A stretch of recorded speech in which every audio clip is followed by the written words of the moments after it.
Journalist and social commentator turned artist Milton Ray It's one can.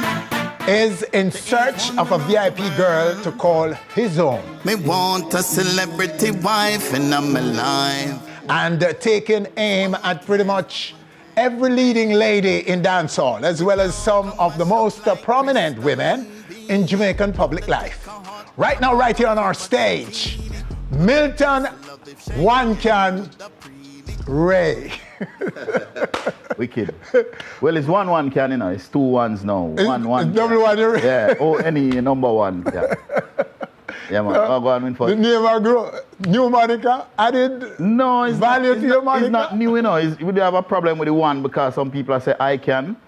And so I had to make some adjustment. And plus the 1 can. So it resonates a little bit. People love it. Okay, well. So we work with it. Well, and it appears that people love your track, sir.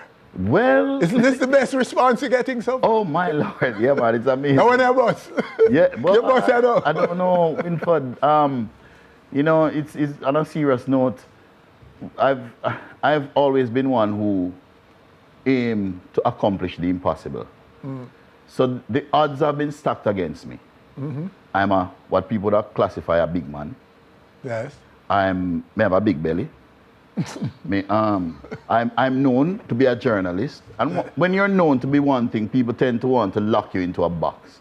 People compartmentalize. They see you as either this or that. Holy Lane. Yeah, not giving you space to be what you want to be. I fervently believe that every person can be anything that they want to be once you have the competence. I mean, we have limitations, you know. I have limitations, and I wouldn't attempt to become a mathematician. I'm not good at maths, or to become a computer whiz or anything like that. But I know I can do music. I've been doing music from age 15. The first cent I've ever earned in my life was earned from singing. Really? Yes, when I won the JCDC had a competition called the National DJ Competition at the time. And I won. I won $50, used it and bought a little tape recorder thing. It was the first money I've ever earned. After that, during my childhood years when my parents were very poor, very, very poor, and often I didn't have food to eat. And music provided for me sometimes. I used to sing on sound systems, Sheptone in Orange Bay, Sheptone Hi-Fi in Orange Bay, Dub Vibration in Orange Bay, Portland. I used to sing with these sound systems and could buy a little thing, you know.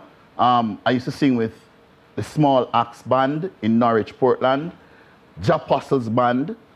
I would be in my school uniform, leave school and go to rehearsal in my school clothes same way, right? And I used to perform and earn. Not a lot of money. But were you ever really serious about music? I was always serious about music. But nobody not paying no mind? No, remember, you know, when I left Portland, my entire reason for leaving Portland and coming to Kingston was music. Yes. In fact, I was brought to Kingston by Junior Reid. One Blood Reid? Junior Reid came to Portland and heard me sing. Yes. And he said, no, come. And I went and stayed at his home in Waterhouse, right beside Jammy's studio. Right? That's how I came to Kingston from Portland initially. Right? And when I came to Kingston, I came with high hopes and high ambitions. And I came with nothing. I can remember coming here, the shoes I had on didn't have any sole. I had to use something and tie on the shoes on my foot. But I was determined. Because in Portland, what I was doing was begging on the streets. A lot of people don't know this. Really? I used to beg on the streets. Me and my friend named Dracula, who was also a singer, we were always in music. Because music was our life. The singer Junior Mervin in Portland was my mentor. Police and thieves in the street. Right? Everybody knows Junior Mervin. He was my mentor. Going to high school, I went to Titchfield High School. And after school, it was all about music, rehearsals and singing and writing songs and so on. And so Dracula and me, we just wanted to do music. We there was no employment opportunities and so on. And we loved music. And we had to eat and so on. And we did suffer. And I was actually begging on the streets with Dracula, Leroy Chrome, who is also a singer. And I would sing all the time. All I did was sing, right? And Junior Reid came to Portland for a concert, heard me singing and was very impressed. And he said, no man, come at town. And I came and stayed at his family home for a little time. And that's how I ended up in Kingston. So for those who think that I'm new to music, I've recorded 2 albums. I recorded an album for Chris Meredith. Under the name? Under the name Sugar Moses. Sugar Moses? Yes. But I was Sugar... It's the first I'm hearing this one. Yes. I was Sugar Ray before. There's a Sugar Ray. That's the one I know. Yes. Yeah. Sugar Ray, but it had to be changed because a big rock band in America called themselves Sugar Ray. Okay. And so Melon, Lord Cruz, who I also recorded an album for at Scorpio Studio. I recorded a 12-track album for him at Scorpio. He gave me the name Sugar Moses. And he actually got a recording deal for me with a company in Los Angeles, a company by the name of Peter Pan Records. Before I could sign that contract for the recording deal, he was killed. Lord Cruz, he was shot and killed, right? I don't know where the album is today. I recorded another album for Chris Meredith, who is the bass player for the Marleys, right? I don't think Chris, I don't know what Chris do with the album. Really? No. So you have no stake in it anymore? I don't know. No rights, no... This is the thing with the music business, you know, Winford. Sometimes you make certain efforts, you expend a lot of time and energy and so on, and you go to the studio and there's a ton load of songs, you know, that never see the light of day. Okay. A lot of people don't know that. You understand what I'm saying? Always, yes. So, but I've always had high ambition. I've always been very passionate about music. And it is why I even ended up in journalism, in music journalism. Entertainment. Right, because I could always write. I was always good at writing. And so when I came to Kingston and the music thing wasn't bringing in the income, I lived at the time in a little shack in Waterhouse, right in front of King Tubby's studio. Oh. A little shack that eventually burned down and burned up everything for me, but that's another story. But that is where I lived, right in front of King Tubby's studio. I would go to the studio every day and try and make a little break. In the dancehall Mecca. In the Mecca, yes. Where dancehall was born and raised. Right. And I was working as a security guard at the time. And I was living with my son's mother at the time in this little one-room board shack. And I just wanted to do music, but the music thing not bringing in the money. And so I had to be working as a security guard. One day I get up and I said to her, I said, you know, I think I can really write and I love journalism. I'm going to be a journalist. And she laughed at me. She said, no, what if you can't? What we are talking about? Because I've always achieved the impossible. I've always aimed to achieve the impossible.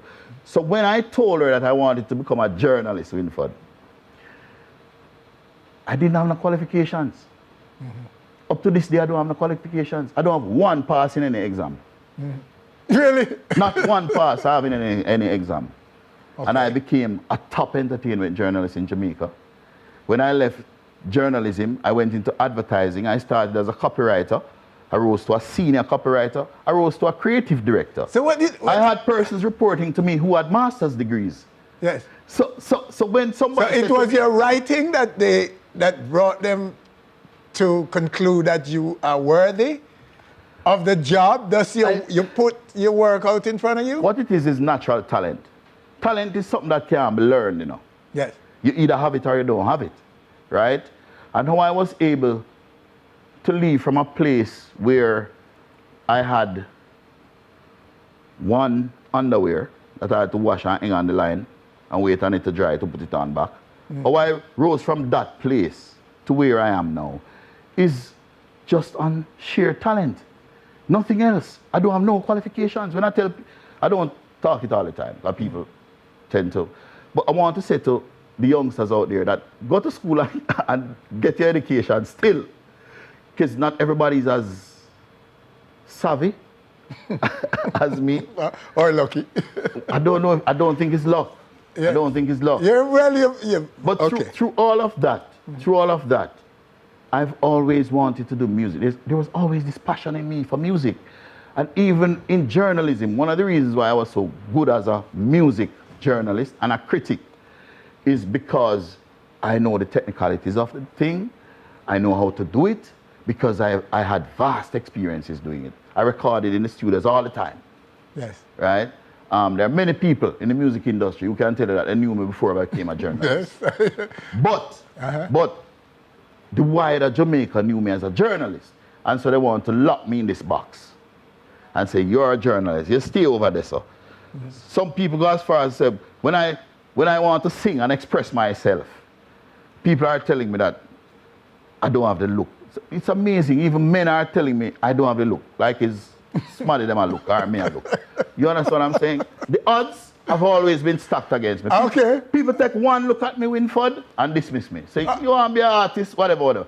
So I have to use my talent, my creativity, my writing skills to prove myself. And I'm going to do what I want to do. I believe in that. And anybody out there I want to say to you, no make nobody tell us you're too old. No make nobody tell us you're too fat. No make nobody tell us you're too black or whatever. Do what you want to. Anything you're passionate about, do it. A lot of us are sidetracked by fear and by public perception. Okay. Right? So we worry about what people are going to think about us. Don't bother worry about that. Do what you feel. Nobody do can what you feel like. Do what you feel like. Nobody can define anyone but that same one. Exactly. Nobody can define you but you. But I believe that. Right. So let's go to the project at hand, sir. Yeah. Okay. VIP girl. You know something? Let's go to it right now. Let's go to it now. All right. My, me want a celebrity wife and I'm alive. Woo. It's one can, man. We know go mash up like Crystal and Beanie. Woulda take a hot cup of coffee, but she teeny. Woulda just love if Sheng Yang woulda pre me. Have a feeling she'da feel me. Spice woulda do me right, but me no won't get tired. Never want a night from a die. I'ma rewarm me, but me woulda like end up in a gully bop and sneak a fight. When me a look somebody, and I just anybody, me want a VIP girl. Slimmers and fatty, if a hottie me done knocking, now me want a VIP girl. Me want a lady with a big face, one with the war body and have a OnlyFans page. Even if me have a matey, good woman scarce, me want a VIP girl. Miss Kitty pretty and she bright and she witty. Fluffy cut size, now she right fi be with me. I show no drama, foot a hype, miss it. Kinda like Tanya, but the eyes tricky. I woulda rather Leela, I care. One deaf curvy diva woulda like me. Try her for Etana, but she fly away. Me and ladies off, go fast and pray. When me a look somebody, and I just anybody, me want a VIP girl. Slimmers and fatty, if a hottie me done knocking, now me want a VIP girl. Me want a lady with a big face, one with the war body and have a OnlyFans page. Even if me have a matey, good woman scarce, me want a VIP girl. Me never get no politician yet. Woulda mind been the Romeo for Juliet. Shelley and Fraser, me know me fit 10. Lisa Hannah taken, but me like how she said.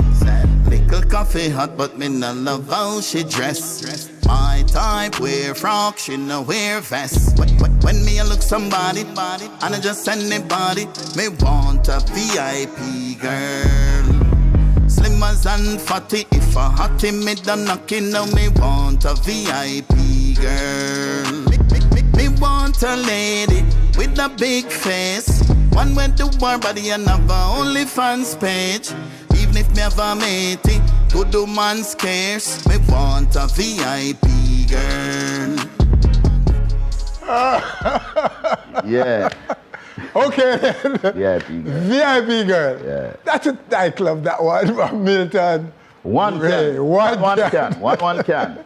From One1 can. Yeah. So, okay. so we wanted to do something that is fun, you know, because we bog down now in music with a lot of gun. When I talk about what him can do with him gun, people are singing about hardship, whole life hard and whatever. We wanted something light and fun, you know. So it provided a difference and people are responding phenomenally to it. It's connecting. Yes. What are they saying? These women whose name you're calling. Yes.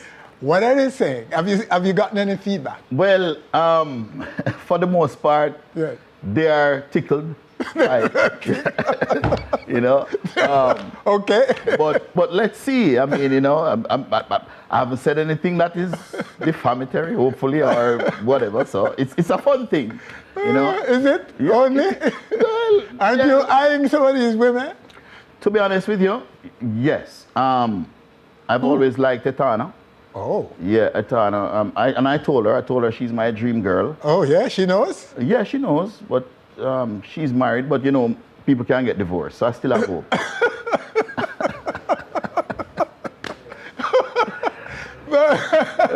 Wow, Ray. Yes. Congrats, sir. Congrats on this effort. It is really a good, if nothing else, it's good lyrics. Yes. Well put together, and it will generate a big laugh. It gives us a light moment. Yes. And I believe that people are receiving it that way. And I hope nobody takes anything you're saying about them. Right. Take any offense to them. Well, so far, to be honest with you, so far, people have been responding very fervently. I mean, you know, I'm amazed at the kind of response, the comments, the even the warlord. even Bounty Killer. I'm humbled that Bounty Killer has endorsed this song and saying, boy, who is this person? That is, you know what I'm saying? Yeah. So yes, it connect, as you say, the song connect. It's not a joke thing. It's a song that, because music is therapy, you know. Music is supposed to make you forget your problems for a while, forget your troubles, and enjoy 3 minutes, because the average song is about 3 minutes long. So for that 3 minutes, you're supposed to be engaged in a therapeutic moment. You understand what I'm saying? To take you away, to escape all your worries and so on. Of course, there are also the serious songs, but we need a break from that sometimes. Sometimes we need to just have fun, you know, loosen up. So, sir, I will congratulate you again on your music. Yeah. And we'll say to you, what good, sir? All right. And all the very best. Yeah. And we look forward to your growth in music. Thanks for having me. Much respect. Yeah. Well, there you have it right here. One can on our stage.